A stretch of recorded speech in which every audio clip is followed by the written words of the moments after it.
রোজা আসলেই বাড়তি চাহিদা দেখা দেয় খেজুরের বাজারে।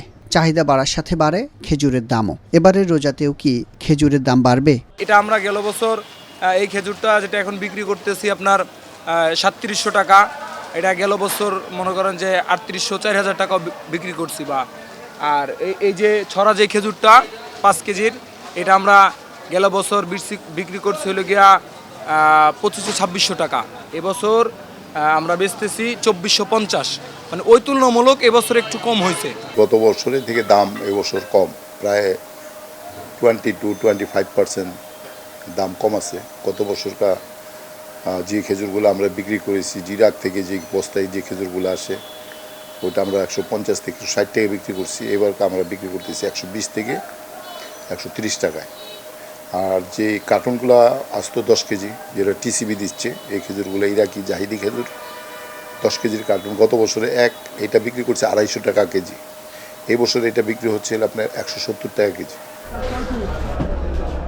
খেজুর ব্যবসায়ীরা বলছেন, এবারের রোজায় খেজুর গতবারের চেয়ে কম দামে পাওয়া যাবে, কারণ আমদানি শুল্ক ও ভ্যাট ছাড়ের প্রভাব পড়েছে খেজুরের বাজারে। আমাদের খেজুর পর্যাপ্ত পরিমাণে আমরা আমদানি করেছি। যে আমাদের যে খেজুর এখন আসছে 40% মতন আসছে আর কি। এখনও তো 60% ডেলিভারি বাকি আছে। রমজানও এখনও শুরু হয়নি। আমাদের যে আমদানি হয়েছে, আমদানি কিন্তু ওভার আমদানি হয়েছে। কারণ এবছর কিন্তু আমরা ডলারের ক্রাইসিস নাই, প্লাস হলো এলসি করার জন্য কোনো সমস্যা হয়নি, এবং ছোটরাও এলসি করতে পারছে। ছোটো ছোটো যারা ইম্পোর্টার আছে তারা কিন্তু গত বছর করতে পারেনি, এই বছর কিন্তু সবাই করতে পারছে। কারণ এবছর ওই যে মার্জিনে আপনি এলসি মানে করা হয়েছে, এটা আগে বিলাসপণ্য ছিল, এ কারণে 100% মার্জিন ছিল। এটা কিন্তু বিলাসপণ্য থেকে এটা কিন্তু নিত্য প্রয়োজনীয় জিনিস ভিতরে নিয়ে আসছে।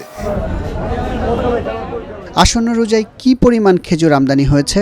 বাংলাদেশ ফ্রেশ ফ্রুটস ইম্পোর্টার অ্যাসোসিয়েশনের সভাপতি সিরাজুল ইসলাম জানান, খেজুর আমদানির জন্য অনেক পক্ষই এলসি খুলেছে, কারণ আওয়ামী লীগ সরকার পতনের পর আমদানিতে একচিটিয়া ব্যবস্থা উঠে গেছে। আমরা এলসি পাই নাই। ধরেন যারা ব্যাংকের মালিক, আপনার নাসা গ্রুপ, এদের তো নিজস্ব ব্যাংকের অ্যাসোসিয়েশনের প্রেসিডেন্ট ছিলে, ওনার তো এলসির অভাব নাই, উনি এলসি করতে পারছেন। গত বছর প্রচুর পরিমাণ মাল নিয়ে আসছেন, লাস্টে মাল বিক্রি করতে পারেন না। এই মাল এবার থেকে বিক্রি করছে। সে হলুদ বস্তাগুলো মার্কেটে দেখছেন, এগুলো কিন্তু তাদের গত বছরের মাল, এই বছরের মাল না। কিন্তু অনেক আশা করে আসছিল যে বেশি লাভ করবে, কিন্তু এই সরকার আসার পরে এর দাম তো ডিউটিটা কমায় দেওয়াতে আর বিভাগে পড়ছে, তাদের লস হচ্ছে এবং লস করে তাদেরকে ব্যস্ত হচ্ছে। 2024 সালের জুলাই থেকে ডিসেম্বর পর্যন্ত খেজুর আমদানি করা হয়েছিল 5,927 মেট্রিক টন, আর চলতি বছরের জানুয়ারি মাসে আমদানি হয়েছে 14,849 মেট্রিক টন। এদিকে ফেব্রুয়ারি মাসের প্রথম 17 দিনেই দেশে এসেছে 16,794 মেট্রিক টন খেজুর, অর্থাৎ 2024-25 অর্থ বছরের 7 মাস 17 দিনে মোট খেজুর আমদানি হয়েছে 37,574 মেট্রিক টন।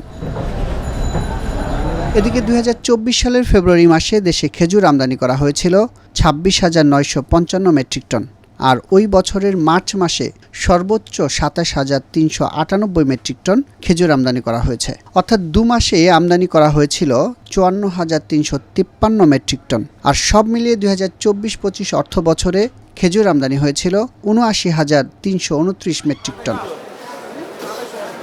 পচনশীল পণ্য হয় প্রতি বছর রমজানের আগের 2 মাসে খেজুরের সিংহভাগ আমদানি করা হয়।